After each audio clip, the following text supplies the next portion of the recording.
kommer Henrik Massin. I dag der har jeg et håb, at denne her aften den vil inspirere andre mennesker til mere optimisme i livet.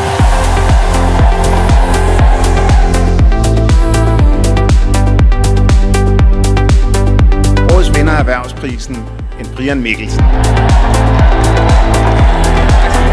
Altså, jeg har altid set mig selv som optimist. Men nu er det altså dejligt endelig at få papir på den titel. Jeg synes faktisk, og jeg er sikkert også frivillig her i aften, så skal vi ikke lige give dem en hånd også?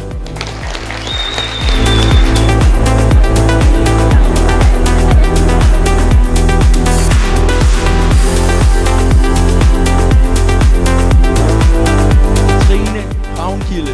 Fordi det er det bedste valg, jeg nogensinde har truffet. Fuck de penge. Vi kan bare tjene flere penge en anden dag.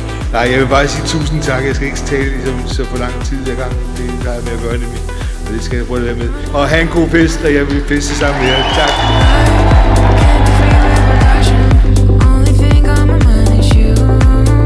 Vi vil rigtig gerne se Anna fra Girls Talk på scenen. Og så sige tak til alle sponsorer og alle jer, der er her i dag. Jeg tror ikke, det findes ét pris, som vi sætter mere pris på end inspirationspriser.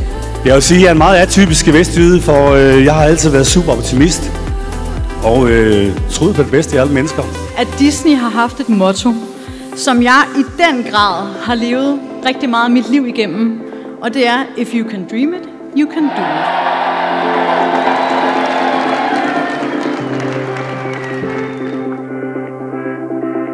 Og blevet kendt for udtrykket, vi griner alle på samme sprog. Giv en kæmpe hånd til Melvin Kakusa!